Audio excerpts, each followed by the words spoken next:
اس کے بعد اگلی آیات میں پہلے آسمانوں کی بات ہے، اب زمین کی بات ہوگی، کیونکہ آسمان کے بعد سب سے بڑی چیز جو اللہ نے پیدا کی ہماری نگاہوں کے سامنے وہ کیا ہے؟ زمین ہے۔ اب زمین کی نشانی پہ غور کرو، اب اس سے سبق سیکھو۔ کل آسمان سے سیکھا تھا، آج زمین سے سیکھو کہ زمین کیسی ہے۔ تیار ہیں آپ؟ چلیے۔ هو الذی جعل لکم الارض ذلولا، وہ اللہ وہ ذات ہے جس نے زمین کو تمہارے لیے نرم بنایا، پست بنایا، ہموار بنایا، مطیع بنایا۔ ذلول کہتے ہیں فرما بردار کو۔ عربی میں سرکشی نہ کرنے والی اونٹنی کو ذلول کہا جاتا ہے۔ سورۃ البقرہ میں بھی یہ لفظ آپ نے پڑھا ہے، ذلول پڑھا؟ یاد ہے کیا پڑھا تھا؟ ہاں، گائے کے بارے میں، ٹھیک ہے نا؟ تو زمین کیا ہے؟ ذلول ہے، بچھی ہوئی ہے، مطیع ہے، فرما بردار ہے۔ ہمیں کیسا ہونا چاہیے؟ ہمیں کیسا ہونا چاہیے؟ فرما بردار، مطیع۔ فامشوا فی مناکبہا، کس طرح وہ تمہیں اپنے اوپر تصرف کرنے دیتی ہے، چلو پھرو اس کے کندھوں پر۔ بااخلاق مومن کی نشانی کیا بتائی گئی؟ قیامت کے دن جو سب سے قریب ہوگا نبی صلی اللہ علیہ وسلم کی مجلس میں آپ کے پاس، وہ کون ہے؟ الموطئون اکنافا الذین یألفون ویؤلفون، وہ جن کے کندھے جھکے ہوتے ہیں۔ یعنی اس کا مطلب نہیں پوسچر خراب کیے ہوتے ہیں، اس کا مطلب یہ ہے کہ وہ ہمبل ہوتے ہیں۔ کندھے جھکانا کس چیز کی علامت ہوتی ہے؟ ادب کی، احترام کی، یعنی دوسروں کے لیے وہ احترام کرنے والے۔ فامشوا فی مناکبہا، جیسے زمین تمہارے لیے بچھی ہوئی ہے تم اس کے کندھوں پہ چلو۔ کندھوں سے مراد یہاں راستے، کنارے، اس کے پہاڑ۔ کندھا جسم میں کیسی جگہ ہے جو آپ دیکھیں نا، دو چیزیں، ایک تو یہ کہ باقی جسم کے مقابلے میں یہ ابھرا ہوا ہے، اٹھا ہوا ہے۔ زمین پر پہاڑ بھی اسی طرح اٹھے ہوئے ہیں، لیکن پہاڑ یہ نہیں کہ دیواروں کی طرح کھڑے ہیں، یہ صرف ان کے اوپر چوٹیاں، بلکہ ساتھ ہی کیا ہے؟ سلوپس بھی ہیں، سلوپس بھی۔ اور یہ سلوپس نہ ہوتی تو چلنا کتنا مشکل تھا، چڑھنا بھی مشکل، اترنا بھی مشکل۔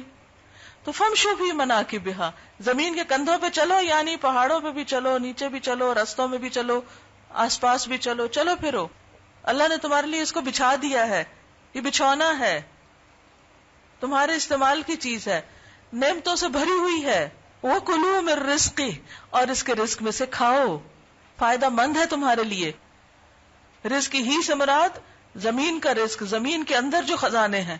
کیا کیا ہے زمین میں؟ پانی زمین کے اندر، ساری خوراک زمین کے اندر، آپ کی معدنیات زمین کے اندر، کیا کچھ وہاں سے نکلتا ہے، سبھی کچھ وہیں سے تو آتا ہے۔ الم نجعل الارض کفاتا احیاء وامواتا، کیا زمین کو کافی نہیں بنایا؟ زندوں کے لیے بھی، مردوں کے لیے بھی، ہر ایک چیز کو سمیٹ لیتی ہے۔ اس کے پیٹ میں بہت خزانے ہیں، تو ان خزانوں سے کھاؤ۔ جس طرح آسمان تمہیں کوئی بل نہیں بھیجتا روشنی کا، اسی طرح زمین بھی تمہارے لیے بچھی ہوئی ہے، تم اس میں ڈالو بیج، دیکھو کتنی پیداوار دیتی ہے تم کو، کوئی کرایہ نہیں دینا پڑتا۔ آپ دیکھیے کہ ایک بیج آپ ڈالتے ہیں، کیا کچھ اس سے باہر نکل آتا ہے، وہ کہاں رکھا ہوتا ہے اس نے، کتنے خوبصورت طریقے سے اس نے اپنے اندر اس کو سمیٹا ہوا ہے۔ کلوا من رزقہ، چلو پھرو، گھومو پھرو، ایکسپلور کرو، پہاڑوں پہ جاؤ اور اس کا رزق کھاؤ، اس کی پیداوار میں سے کھاؤ۔ یہ اللہ کی طرف جائے گا کیونکہ اللہ نے زمین میں سے پیداوار نکالی، ہی ہے نا، مذکر ہے، جی ہاں۔ فامشوا فی مناکبہا وکلوا من رزقہ۔ پھر آپ دیکھیے کہ وإلیہ النشور، لیکن ایک بات نہ بھولو کہ اس کی طرف واپس جانا ہے، کیونکہ زمین ہمیں واپسی کا سبق بھی دیتی ہے۔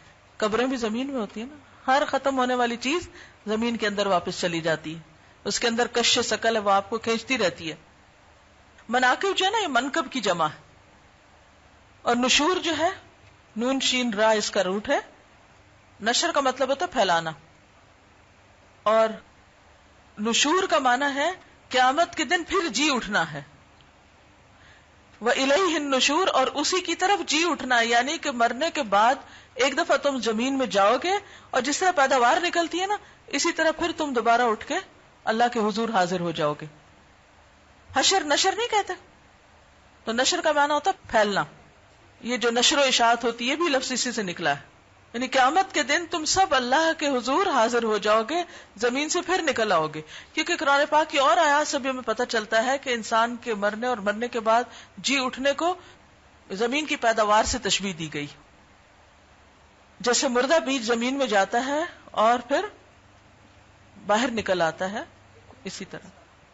اَأَمِنْتُمْ، کیا تم بے خوف ہو گئے؟ من فی السماء، کہ جو آسمان میں ہے، ان یخسف بکم الارض، وہ دھسا دے تم کو زمین میں. آسمان میں کون ہے؟ اللہ. یعنی تم اللہ کے عذاب سے بے خوف کیسے ہو سکتے ہو، بے پرواہ کیسے ہو سکتے ہو؟ زمین میں تم چلو پھرو، کھاؤ پیو، سب کچھ کرو، لیکن اللہ کو نہ بھولو، کیونکہ جس زمین پر تم رہتے ہو یہ تمہاری نہیں ہے، یہ اللہ کی ہے. اللہ نے تمہیں اس سے فائدہ اٹھانے کے لیے بھیجا ہے، لیکن اس پر اکڑنے کے لیے نہیں. اگر تم اس پر اکڑو گے تو وہ زمین تمہیں دھسا بھی دے گی اپنے اندر. خسف ہوتا ہے زمین کے اندر دھس جانا. آپ دیکھیے کہ قرآن پاک کی ایک اور آیت میں بھی آتا ہے نا کہ زمین پر تم اچھے طریقے سے چلو، کیونکہ انک لن تخرق الارض، تم زمین کو پھاڑ نہیں سکتے، ولن تبلغ الجبال طولا، اور نہ پہاڑوں کی بلندی کو پہنچ سکتے ہو. تو کیا ہوگا اگر تم نے اللہ کی نافرمانی کی تو تم اس بات کو نہ بھولو، وہ تمہیں زمین میں دھسا بھی سکتا ہے. اور اس طرح کی بے شمار آپ نے ایسی چیزیں دیکھی ہوگی. یعنی چلو پھرو زمین میں، لیکن یہ مت بھولو کہ کسی لمحے تم زمین کے اندر بھی جا سکتے.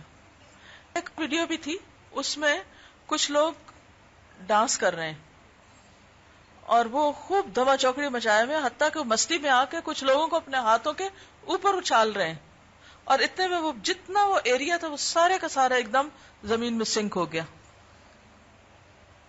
اسی طرح پچھلے دنوں مجھے کسی نے ایک گھر کی تصویر بھیجی کہ وہ رات کو سوئے اور صبح اٹھے تو دیکھا کہ اس گاؤں میں سے کچھ گھر جو وہ زمین کے اندر جا چکے ہیں. زلزلہ. جی. اَأَمِنْتُمْ مَنْ فِي السَّمَاءِ أَنْ يَخْسِفَ بِكُمُ الْأَرْضِ فَإِذَا هِيَ تَمُورُ، تو پھر وہ لرزنے لگے، ہلنے لگے. کبھی زلزلہ آتا ہے تو آپ نے دیکھا ہوگا کہ زمین اس طرح جو ہل رہی ہوتی ہے ارتھکویک کے موقع پر. تو بات یہ ہے کہ زمین جو تمہاری رہنے کی جگہ ہے، تمہاری روزی کا مخزن ہے، جو بہت پرسکون ہے، نرم ہے، مطیع ہے، یہ تمہاری ہلاکت کا ذریعہ بھی بن سکتی ہے. اللہ سے بے خوف ہو کر نہ جیو. سورۃ الانعام 65 میں آتا ہے قُلْ هُوَ الْقَادِرُ عَلَىٰ أَن يَبْعَثَ عَلَيْكُمْ عَذَابًا مِّن فَوْقِكُمْ، کہہ دیجئے وہ اس بات پہ قادر ہے کہ تمہارے اوپر سے عذاب بھیجے، او من تحت ارجلکم، یا تمہارے پاؤں کے نیچے سے. ام امنتم، یا تم امن میں آ گئے ہو، من فی السماء، اس سے جو آسمان میں ہے، یعنی اللہ سبحانہ وتعالی، ان یرسل علیکم حاصبا، کہ تم پر پتھروں کی بارش بھیج دے. جیسے ابرہہ کے لشکر پہ سورۃ الفیل میں آتا ہے، جیسے قوم لوط پہ کئی جگہوں پر آتا ہے قرآن مجید میں. فَسَتَعْلَمُونَ كَيْفَ نَذِيرٌ، پھر انقریب تم جان لو گے کہ ڈراوا کیسا ہوتا ہے. مگر یہ علم اس وقت فائدہ مند نہ ہوگا. پکڑ آنے پر، عذاب آنے پر اگر کوئی توبہ کرتا ہے تو پھر وہ توبہ قبول نہیں ہوتی. سورۃ بنی اسرائیل میں آتا ہے أَفَأَمِنْتُمْ أَنْ يَخْسِفَ بِكُمْ جَانِبَ الْبَرِّ، کیا تم بے خوف ہو گئے کہ وہ تمہیں خشکی کے کنارے پر دھسا دے.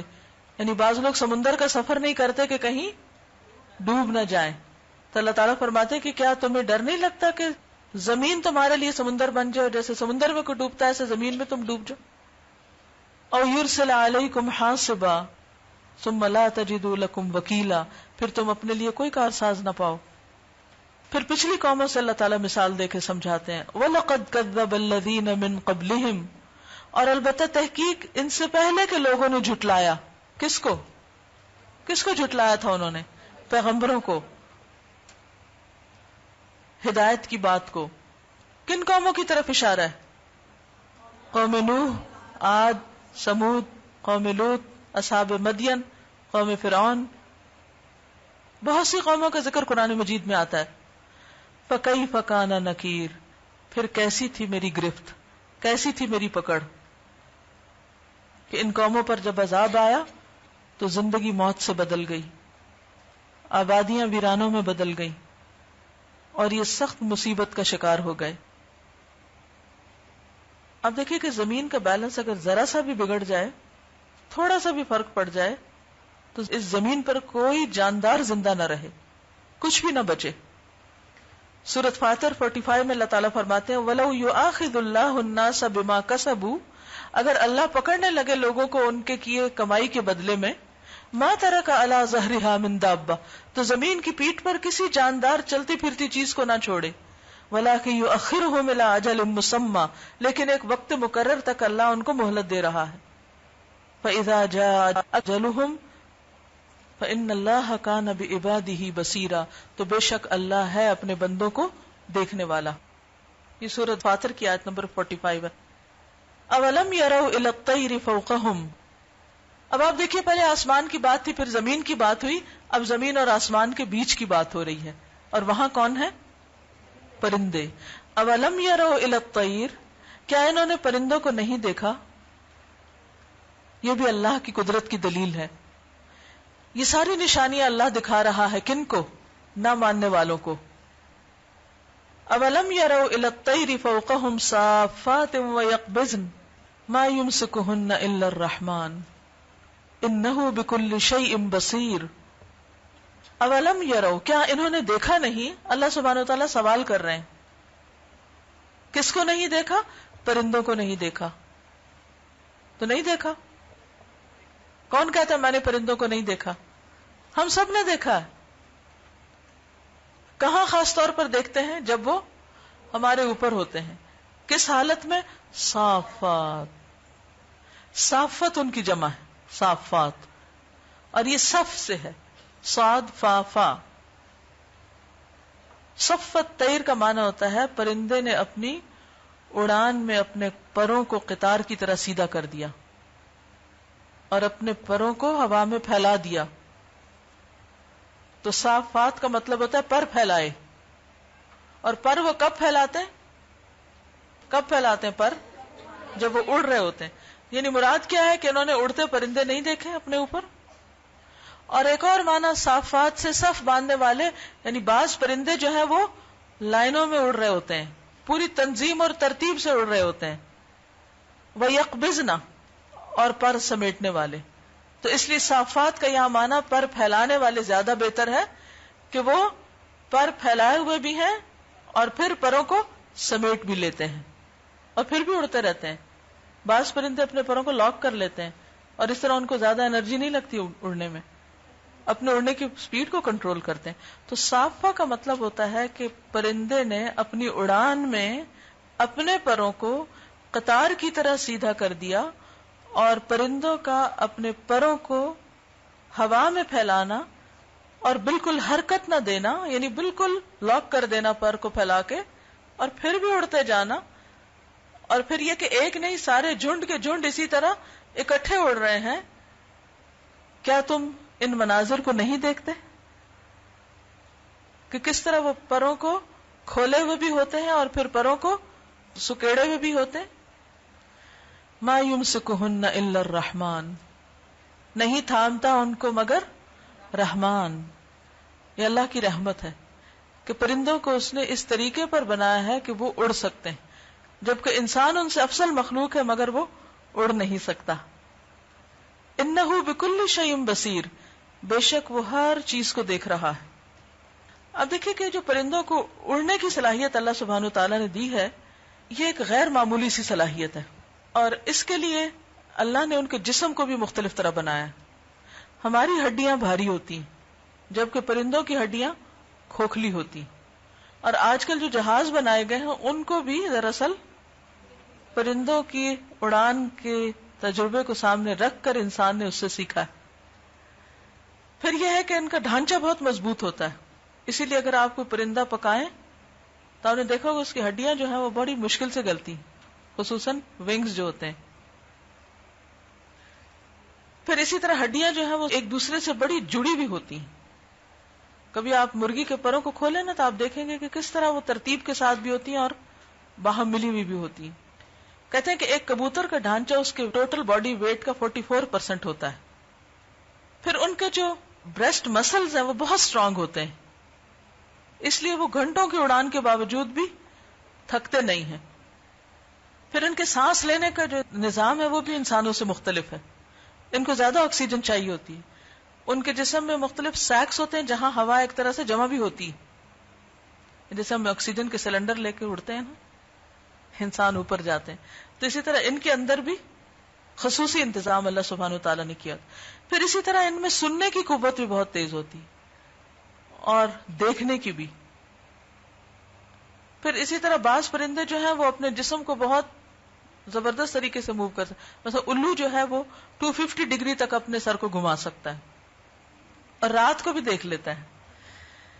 پھر اسی طرح یہ کہ ان کی آنکھیں سر کے دو طرف ہوتی ہیں، سامنے نہیں ہوتی بلکہ دو طرف ہوتی ہیں، جس کی وجہ سے وہ بیک وقت سامنے بھی دیکھ لیتے ہیں، رائٹ اور لیفٹ اور تھوڑا سا پیچھے سے بھی دیکھ لیتے ہیں اور اپنے شکار کو بھی پھر آسانی سے کر لیتے ہیں.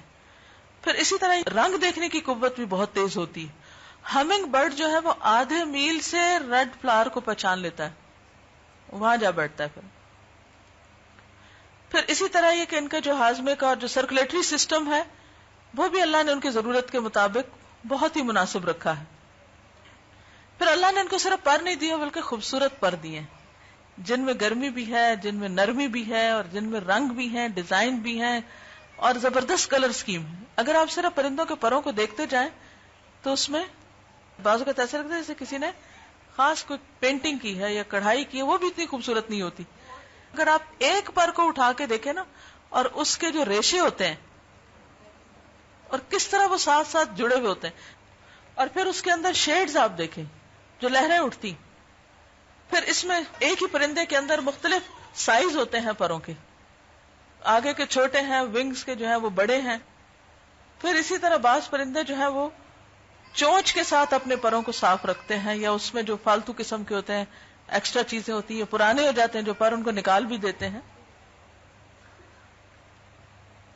پھر آپ دیکھیے کہ پر جو ہے ان کے اندر ایک خاص قسم کا خم بھی ہوتا ہے، بالکل اسٹریٹ نہیں ہوتے، وہ ان کو اڑنے میں مدد دیتے ہیں.